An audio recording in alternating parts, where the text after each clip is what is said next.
Hi friends, तर आज आपण बीट आलू पराठा करणार आहोत। त्याच्यासाठी आपण घेतला आहे एक बीट आणि एक बटाटा म्हणजेच आलू। त्याला असं सोलून घ्यायचं आहे, त्याचे साल काढून घ्यायचे आणि मग त्याला आपलं असं बारीक किस करून घ्यायचं आहे आपल्याला। मग आता हे किस तयार होत आहे पहा आपला। आता किस झाल्यावर आपल्याला काय करायचं आहे, याच्यामध्ये जवळपास 4 वाट्या छोट्या वाटीने कणिक घ्यायचे आहे। आता त्या किसामध्ये हे कणिक टाकून द्यायचे आहे आणि मग त्यामध्ये काय करायचं आहे, आपल्याला 1 चम्मच मीठ, तुमच्या चवीनुसार कमी जास्त जसं पाहिजे तसं तुम्हाला मीठ टाकायचं आहे, हळद टाकायची आहे।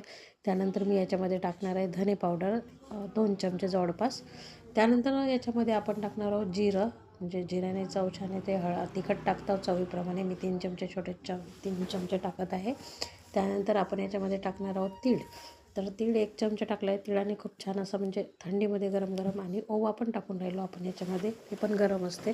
आणि कोथिंबीर टाकायची। मग हे सगळं टाकल्यावर याच्यामध्ये आपल्याला म्हणजे कणकीप्रमाणे भिजवून घ्यायचं आहे पाणी टाकून। आता पाणी टाकून पहा मी हा छान असा गोळा बनवला आहे। याला वरून थोडंसं तेल लावायचं आणि पूर्णपणे असं फिरवून घ्यायचं, चारी बाजून तेल लागलं पाहिजे असं।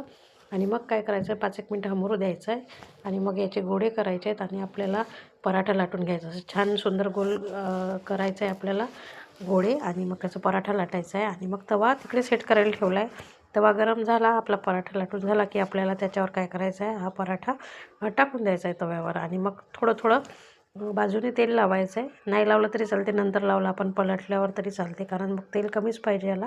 तर पहा आता हा पराठा शिजला एका साईडने, तर आपण याला पलटून घेणार आहोत। मग दोन्ही साईडनं असं व्यवस्थितरित्या शिजवून आपला असा सुंदर हा पराठा झाला आहे। आणि या पराठ्यासोबत मी केले शेंगदाणे आणि दह्याची चटणी। तर हे तुम्ही गरम गरम मस्त छान हिवाळ्यामध्ये एन्जॉय करू शकता आणि आपल्या फॅमिलीसोबत खाऊ शकता।